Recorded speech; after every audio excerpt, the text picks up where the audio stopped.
Should be live. Let's see. Is anything up on YouTube? Looks good. Yes, live. Awesome.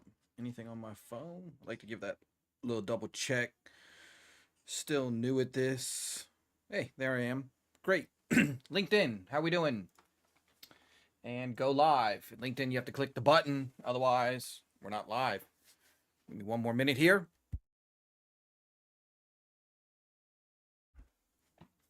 And LinkedIn is live too. Hi, LinkedIn. Hi, YouTube. I want to make one other change real fast to turn my audio down in myself so I can hear myself. Yep. Okay. Good. Perfect.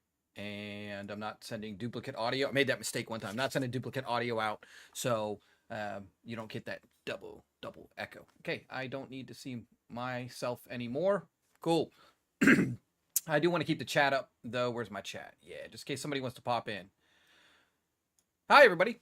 Cool. So here we are. It is the 24th of April, and this is another busy cybersecurity week. Crazy, crazy busy. Now, as I said many times on this channel, and I'm going to cough one last time, get it out, and we're good. Anyways, just ate lunch, so full. Anyways, this channel, I have changed things. Like I said, this is just a weekly news thing that I do, catching up on this stuff, saying what's going on, hoping to get some messages out there, maybe teach somebody what you read in the news isn't always accurate. So I do it live. Feel free to check in. I will see a chat. I'll say hi, whatever. But the goal is I just don't have time to do all this editing. And I'm not big enough with millions of people caring what I have to say. I hope that many people don't care. And so I don't need all the money for that. Now, beyond that, let's go look at what's going on here. I'm going to hit this a bit hard this week. There's a controversial one I want to talk about. It might upset some people, but it's fine. It is what it is. A lot of news stuff, a lot of government stuff going on, but let's get right into it. Okay, so right off the bat, last week we did talk about Palo Alto. Palo Alto is, kind of still going on, and once again, they have confirmed that there is an increasing number of these attacks actually going on. So if you do have Palo Alto in your environment, you are using it. Look, the CVE is out there, and get on top of it, because all this stuff is typically public facing, user facing. Typically when these things have very, very high risk, and this is being exploited. So since it's under active attack and they're seeing it attacked, patch your stuff very, very quickly and get it over with, right? We're talking, look, 156,000 are already affected who know they're using Palo Alto. I'm not going to spend a bunch more time on this. If you have Palo Alto, you probably already know about this.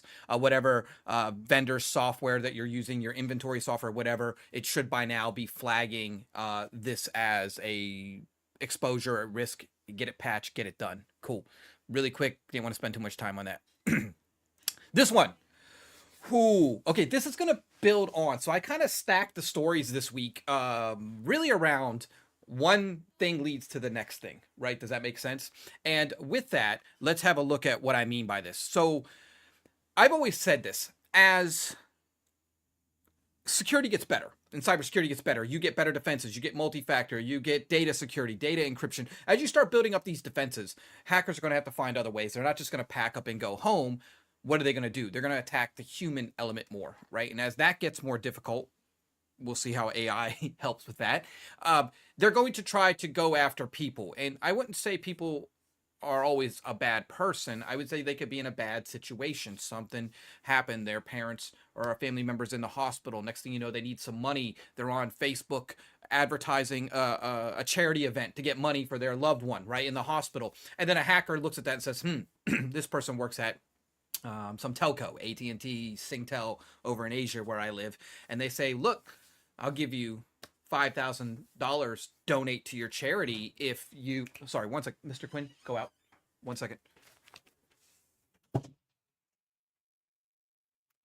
Forgot to lock the door. My son came in. I told him he can go play his game. Sorry about that. So where was that? Oh, the hacker says, hey, I'll donate to your charity, but you need to give me access to a system or give me these things. And so the person's put in a very tough situation. A family member's hurt, social media, they're trying to do a good thing with it. And then the hacker obviously takes advantage of that for their own nefarious things. And so when it comes to carriers, this is something I want to encourage people. You don't own your phone number. Ever. Ever, ever, ever. You don't own the phone number. You don't own the process to reset the password, to forward it. You don't own any of it. And so I really just think when you talk about people and their phones in general, it's a message people don't like to think about. That's why we say SMS isn't really a good option for multi-factor, because you don't own that mobile number as well. So this is the first thing. Don't tie your security to your mobile number. Meaning, if you have a crypto wallet and use SMS, oh dear God, stop. But anything you do, you're most likely Microsoft and Google, some of the bigger Gmail and stuff like that have already started to really get rid of this. So it removes that attack surface. But don't do your bank account. Just if you're using SMS, find a way to get rid of it and try not to use services that use it. But ultimately, it brings up another scenario, what they're talking about, these SIM hacking attacks, where the carrier, they put the phone number onto a different SIM, and then they put the SIM in, and then they reset your passwords and get into your accounts. And so they're trying to buy this from people who work at the companies, because it's getting harder and harder to maybe either hack in or get access to these systems. And so they go through the people who have access to the systems, right? This ends up sometimes being an insider type of a threat. This also brings me to another point that I want to say about mobile phones. For anybody who, there's a lot of people who think like this. I'm not important, right? I'm not important. I don't have any data. Who cares? And that. And ultimately, that's the wrong line of thinking. You're going to get yourself in trouble. What you have to realize is your phone is tons and tons of data there. Useful information. Maybe not from what you think it is, but somebody will find this information valuable for whatever reason. So your phone's never really your phone anymore. In reality, think of your phone as something that you don't really trust, but a tool that you use as needed. But just remember, everything you do on your phone, assume it's public. If you treat your phone a little hostile, I know it sounds crazy, it might help you out, because it's not ultimately your phone. And this brings me to the article that I wanted to talk about, that it kind of sucks, but let me show why this phone stuff leads into another scenario. So this one's been going on a little bit alarming rate of sextortion. Okay. And obviously the FBI is chiming in on this, and this is, as social media gets used more, especially with AI, this is where it's going to get really scary. There's people who just post up a nice photo, a nice video or whatever. Somebody takes that, runs it through AI, and does something horrible with you, right? And now at that point, they're going to try to extort money from you, right? So many years ago, it used to be, hey, I'm a prince and I need money, and if you donate me money, I'll give it back. It used to be email schemes, and people would pay for that. Then it went into, probably everybody's got this email. I was seeing you through your webcam. I know what you did, and pay me Bitcoin. So they try to scare you that they're in your computer, when in reality it's a spam email. But this one's the most dangerous ultimately, because ultimately what is happening is people have posted it. They've given out these photos, given out these videos. It could be manipulated and then sent to the person and saying, hey, look at this. I'm going to release this of you, even though it technically isn't really you. It could be an AI thing of you. And it's quite sad. It's leading to a lot of suicides over an 18-month period. The numbers are up. Lots and lots of victims, over 12,000 in this year alone. It's been quite high. And I just want people to think about what you're doing and what you're saying on social media. What are you posting? You don't need to share your entire life to enjoy social media, but you also have to realize there might become a day where somebody uses this against you. And don't just reach out to somebody for help, your local police, some type of government agency that you have. Don't let this go unnoticed. It can get really bad, but this isn't the right answer to this problem. To be honest with you guys, right? And so do the right thing, even if it wasn't at fault. I'm not saying stop social media, but find the right balance, and just be aware that you are putting yourself out there, just like I am right now. And please don't do the South Park, okay, I'm going to say it. It was that trolling episode. They put a dick in the mouth, right? Just don't do that to me, please. All right? It's not going to hurt my feelings, though. I'm like, whatever. But a younger child, a teen, they're not mentally ready to handle this. Okay, so just protect yourselves. That was the one that I kind of didn't know if I should talk about, but it's a real thing. It is a cybersecurity issue, and I think social media is not going away anytime soon, right? And I think AI is going to exacerbate these numbers. Are going to get worse in the next couple years, and I wish they wouldn't. All right, we're going to hit back to back, real quick, all of the governments. Oh my God, the governments, right? So Biden is talking about the U.S. port infrastructure is a target. Well, okay, who didn't know that? Come on.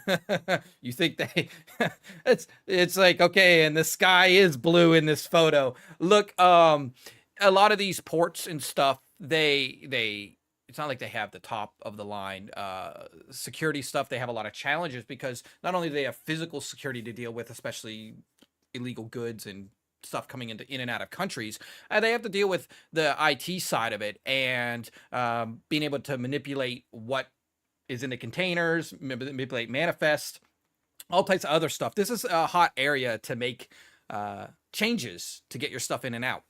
That's just one example of how this can be used.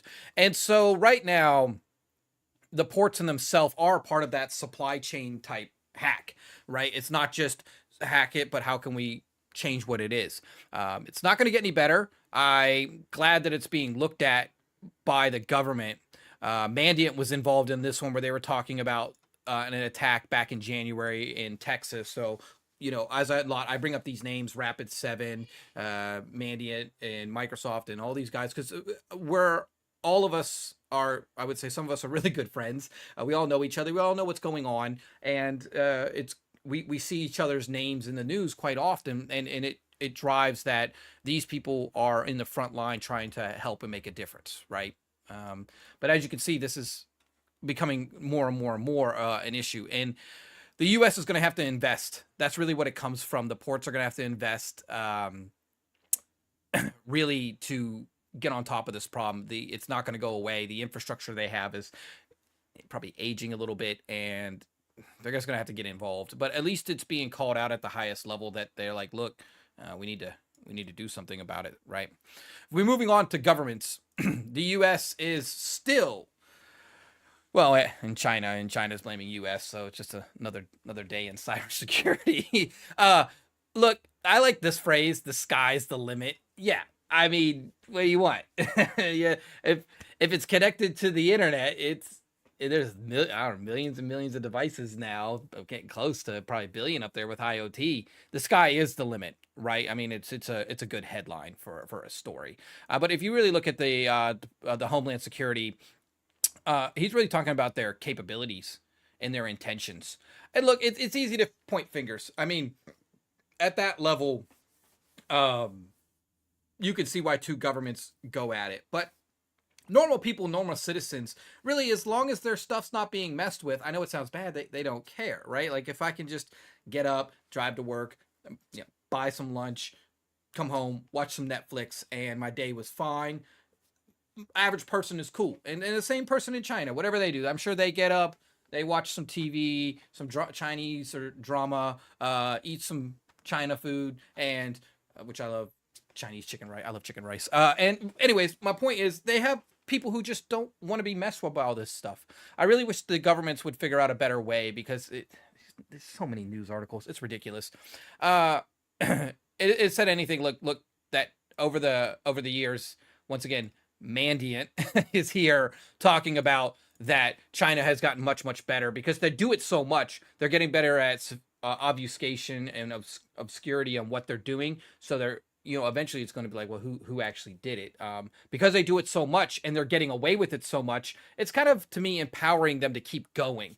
And I have a theory where this road's going to end, but I'm not going to say it yet. Maybe we'll save that for a special episode where there is no news, and I will talk about my personal feelings on where does this really end? Where can it end? Right? And I think the U.S. is coming out and saying it. Look, we don't have the right visibility into these attacks that's happening every day on U.S. companies and government. It's not just government, it's companies. And I think that's what's going to make or break here. Because when companies get pissed at losses and all this stuff, the shareholders are getting pissed. They're going to go to the U.S. government and say, this has got to stop. And what goes on from there is not something I really want to see happen, right? But this is where we're at. It's getting more difficult, and China is getting more obscure, and Mandiant has really good paper. I hope they do a paper on it this year. I'm curious to see what type of white papers Mandiant's going to release this year now that they're under Google. Everybody does their threat intelligence reports for the year, and I end up spending a good 4 or 5 days going through all those. It's not the funnest thing, but it's a good read. So once again, back to that U.S. infrastructure, the FBI is also coming out with it, not kind of informing the government that, look, it's preparing for an attack. Now, once again, these are good headlines. This grabs the news. People want to see it, a little clickbaity, but you do read through it. They have been talking about, like, they're waiting for the right moment. I mean, yeah, if you want to spread fear, you spread fear. That's not how we do cybersecurity. You don't sell fear. I think that's the wrong way to do it. You educate on facts, you discuss risk, and you implement mitigation. But when you sell fear, I think that's just a bad place to start, right? Because the outcome isn't going to be that you were trying to protect something. The outcome is you are trying to kind of go after the person and who did it and try to change perceptions, right? So, look, I get what they're saying. But this could be any day. I'd say the big group, which we've talked about on here a couple times, is the Volt Typhoon. They've been really stepping up their game this past year. And they've gained access. I think the number's ridiculously high. 23 piped operators. You know, that's a huge number, right? I don't even know how many there are in the U.S. It's something I would have to look up. But what percentage of infrastructure that they know about are they in? What's that tipping point? They're like, it's 6%. They're not worried about it, but like, oh, this is 54%. Should we do something? Yeah, well, wait till 65, right? I mean, when is enough enough? And the question really is going to be, and look, both Microsoft and Google, hey, we're in the news with this. Once again, we're all talking about what's going on, what we're seeing. We're not, like, you got to think from a company's perspective. They all do business in China at some level, and it's like, what's going to happen? The way I see it is, can you disconnect as much from the internet as possible? I think that's really what's going to maybe be the answer to this. A few years back, Singapore government, much smaller country, smaller government, they decided to disconnect almost all the government stuff from the internet, and a massive drop. I have to go look for the chart, but they had a massive drop in just attacks and breaches and stuff like that. Really cut down on a lot of their headaches, but ultimately it didn't stop. All right, Stuxnet. For any of you want to do research, Stuxnet is a prime example. It doesn't have to be connected to the internet to not have somebody go after you a different method, but maybe this is the first step. U.S. infrastructure takes a step back and kind of cuts itself for a little while to get the systems prepared to come back online later. And the last one, well, we got another news one. This is the North Korea one. So they hacked the South Korea defense contractors and police. So North Korea has kind of been going after South Korea. It mounted an all-out cyber attack. You gotta love the way people write news articles. So this has been going on for a little bit of time. Obviously, this is a different part of the world, but the point of this is all over the world, this is happening. Different countries going after different countries.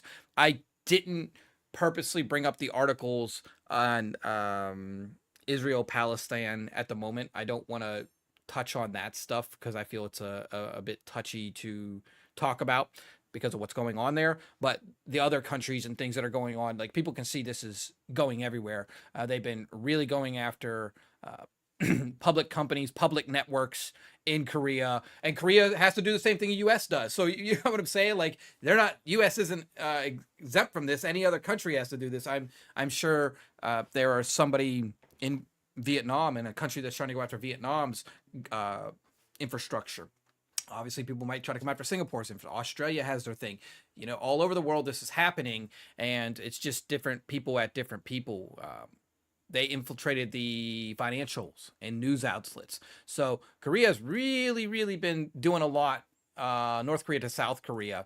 And it would really be interesting to get the perspective from, I do have some friends in Korea. Maybe I'll reach out to them and say, like, what type of government programs are you doing? What type of initiatives are you doing out there? A lot of times those articles are hard to search for because it's in Korean. And I might ping some of my friends and say, hey, you got any articles that roughly talk about what their government's thinking about doing, because I need them to kind of get me a little bit of a translation blurb from it, but I guarantee they're having the same type of sentiments the US and China are having of, we've got to tidy up our stuff, we've got to protect our stuff. And it's not just China, China, China, everybody wants to, or US, US, US.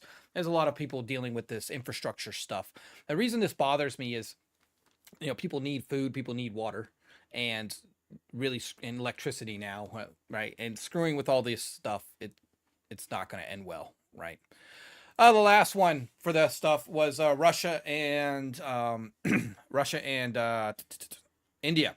Once again, infrastructure. I don't know what the hell's going on. I don't know if infrastructure is the hot ticket item this week, but it's all infrastructure all over the world, going after their water plants. So a Russia-backed hacking group went after a water plant in India, and it's a water treatment plant. And this is something you just don't screw with, man. Look, I must say this. You want to steal money from people with crypto, they probably already have a lot of money. I'm not saying it's the right thing to do. I'm just saying, could you just leave people alone who don't have shit and they barely have clean water, right? Just, God damn it. Just pick your targets. Go after a person who deserves it. Not saying a rich person deserves it. I'm just saying these people got it hard enough as it is. You're going to screw with their water. This is the frustrating thing about this. When we really, really talk about it, they're hitting water systems and throughout the U.S. The U.S. is brought up here again. Now Russians hitting India water places. Right now, I would say if you're in the, I guess, what's the actual industry's term for this? I guess it doesn't fall under manufacturer. I'm assuming it falls under, public infrastructure or something like that. Any of these places, I really think if I was in this industry, like this was my day job and I was there, I'd be panicking a little, right? Because this is just all over the globe, and this is just 4 articles. Hey, Mandy, it's there again. Hey, buddy. And that's what I'm saying. I haven't sat in. It's been about 5 years since I dealt with. It was a power plant last time that I dealt with it. Can't say where. There was some systems in there that were old. I was like, damn, what is that thing doing here? And that's just one problem of many. But I think it's getting to a tipping point where they're going to have to, everybody in the world is going to have to start deciding what they're going to do about this, do about this infrastructure, because it's not just a Western problem. It's a global problem with infrastructure and hackers. And when it starts to impact people's lives, where the point that if you take out the water, somebody could go without water and die, that is just going to end bad. Right. That's it for the headline topic news. But as you can see, infrastructure all over the place. If you're a security expert in there, make sure your team is doing the best they can. Make sure your managers know where your gaps are. Make sure you look at your MITRE framework. Make sure your multi-factors there. Do the best you can and have a good SOC, monitor alert, and reach out to your experts, whoever it is, such as Mandiant is everywhere, Rapid7, Microsoft, all these incident companies. Make sure you're working with them so you got help if something does go down, right? Moving on, LastPass. This is going to be a quick one. I'm not a LastPass fan. I never liked that whole online storing of your database, right? However, right now they have a big campaign going out, emails, SMS, phone calls. Wow, I love it. Probably AI phone call. Look, if you use the LastPass service, be vigilant. The LastPass service, like they say in here, they would never actually call you directly. They would never message or email you directly. So if you ever use a password vault, I'm going to give you guys the best advice. That company's never going to reach out to you. They're not going to say, hey, your account's been compromised, let's help you reset the password. That's never, ever, ever, ever going to happen. Okay. My view of this is pick a vault system that you trust. I have friends that use, KeyPass. There's Bitwarden is one that a couple people use. There's not a big, like I said, I don't really trust LastPass. It's too risky for my taste. I use a different system. Not going to say the name of mine at this stage because I might change mine. But ultimately, you need a vault this day and age. But just remember, these companies won't come out to you and say, hey, by the way, we SMS you, your account's been hacked, go ahead and do it. And so these are the type of things. They get phone calls. That's really ballsy to call people. Gotta love it. My favorite is the phone call that we're calling from Windows. It's not even a real company. But anyways, look, they want you to give your master password so they can try to help you reset it and stuff. And just be careful, because once again, a lot of people put a lot of trust in these vault programs. Yes. Okay. So they're in the news. If you're a customer of them, just be aware of it. But this can happen to any vault solution that you use. Okay. Roku. I want to hit this one pretty hard. I'm going to be a dick. All right. I get this article. This article is like to say, hey, we fixed the problem. Look what we did. It's two-factor authentication. We're going to save the world after our breaches. And I know why you have to do this as a company. You got to show that you're fixing a problem, and 6,000K is a big number, so it looks like you did a lot of work. However, let's break down the facts. Number one, were the users the reason they were hacked? No.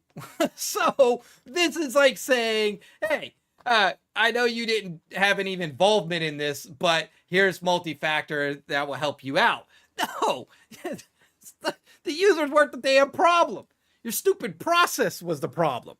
Your admin's doing whatever the hell they want and leaking their credentials. So what I get, you want to do these articles and people want to do this stuff and make it sound like we're fixing the problem. But the Roku hack at its core was a process.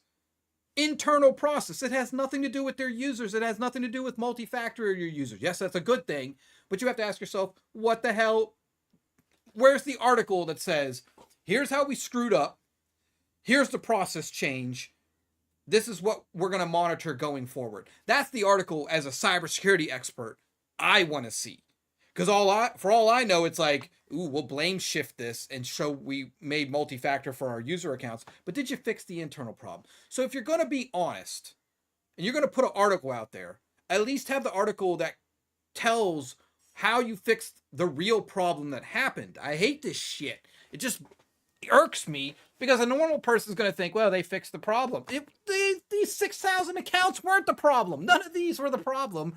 Your process was the problem. So go call Technica and do another article and say, here's how we screwed up. Here's what we changed the process. Here's how we monitor it. And I'll call us even. But at this moment, this is the most marketing PR bullcrap that is unacceptable. And this is half the problem with cybersecurity is we're not being honest. These people weren't the problem. This should have been implemented a long time ago. Oh, if you have a new company, let me help you right now. If you have a brand new company, you are going to start a new company, just enforce multi-factor day one. The nightmare, the hell that you will go through to get multi-factor enabled later is going to be, it's going to suck. Just do it day one and then move on, right? Then you have to post, but okay. If you want to be able to later on say, we didn't have multi-factor, that's our excuse, and have an article like this ready, fine. But you only get to use this once. So the next time Roku's in one of my videos, 8 months from now, I can't wait to see what their new excuse is. Why don't you post a damn article about what processes you fixed and be honest so other companies can see that and learn from it? This dishonesty in cybersecurity it's got me pissed. Let me move on. Whatever. I don't use Roku anymore. Not my problem. Everybody else, protect yourself. Turn your multi-factor on, but it's not the reason you shouldn't be in this article because of this. It's their fault. This one's great. Bots. Who knew the internet was full of bots, right? I keep telling myself I need to look it up, but there was maybe like 10 years back, there was a massive bot email spam takedown. And I can't remember. I think it was a mixture of FBI, Microsoft, and a couple other companies got involved to take down. And like the day it went down, internet email went like this. Because it was like, holy shit, it's like 97% of spam came from this one place. We took it offline and it was like the quietest day ever in email, right? I gotta find that chart. I love that chart. But bots, are most of the internet traffic. So a lot of people think that you're going to get hacked by a hacker, and that's not true. A lot of times it's most likely some type of bot or something that went out, found that this router wasn't secure, then it gets into it, and then the bot will tell the bot owner that, hey, I was able to get into this system, and now you can take over and use it for whatever you want. Could be rent it to another person that's bad guy, or use it for your own access, or stage it to use it against somebody else, right? But yeah, the bot numbers are crazy. So the bad bot report, worth checking it out. Good report. The numbers are great. You would think the internet is people, but it's not. It's this, like, let's break it down. Once we add up bots, then we add up fake AI profiles and AI everything. There's going to be like 3% of the internet that is actually used by people by the time we're done, right? But the report's really good. It breaks down different countries that are at different places in terms of bots. Like Germany's just up there, right? That's good. Mexico's surprising. I don't know, man. They have some awful infrastructure there, but bad people are everywhere, right? It's a good read. So if you get some time, you want a good look at it, check where your country is on the report. It's just crazy that you would think, how does this stuff get on the internet? How do people get away with it? I could explain it, but web scraping, spam, denial of service. Here's all the things that's going on. Love it. And why I'm saying this is, when you talk about how much of the internet traffic is bad bots, that means the chance of that email or that person trying to message you most likely isn't a real person, because the numbers are so high in bots. That's the thing you have to think about. I'm gonna get some water. We're gonna finish up this last article. Okay, now this one, I want to explain this one a bit. I thought it would be an interesting one, right? So let me talk why this is a problem. I got the chat window up there. Let me make the article where you can see it. The window's up. Okay. Interesting. I didn't know that my window actually is off the screen a little bit. What if I unlock it? Can I? Oh, I see why it's so big. Let me move you over just a little bit. Now we can see the whole thing. Okay, let me lock that now. Okay, cool. Yeah. So, here's my view of this. People are gonna say, "Hey, Joel, what's really the why? Look, we know it's a bunch of patient records. Why would you?" Well, it sucks that it happened, but why? Why is this such a big deal? Okay. I grew up in the US, even though I live in Asia now.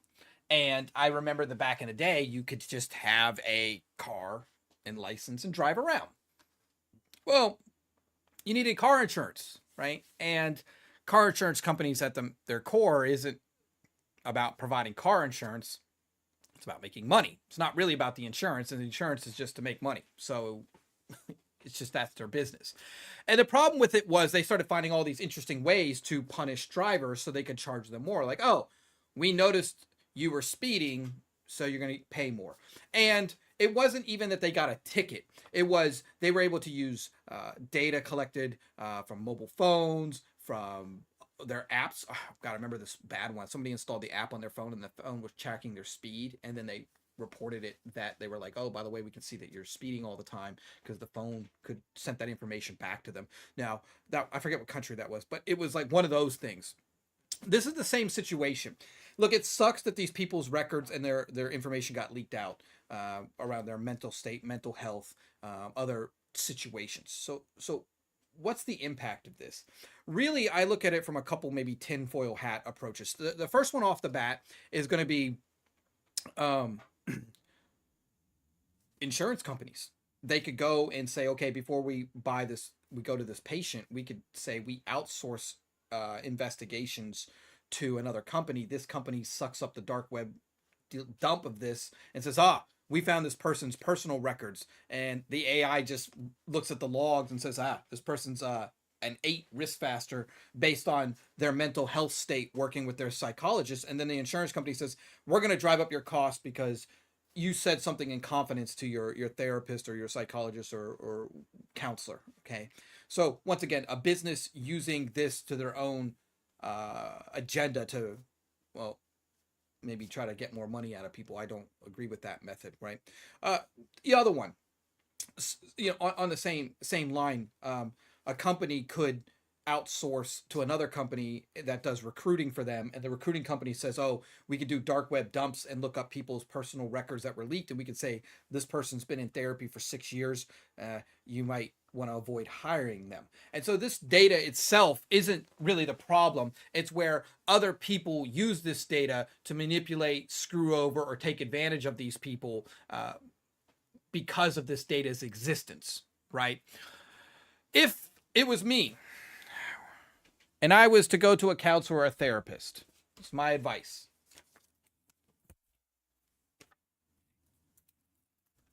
Good old pen and paper. This is what you want, okay? Tell the therapist, tell the counselor, use pen and paper.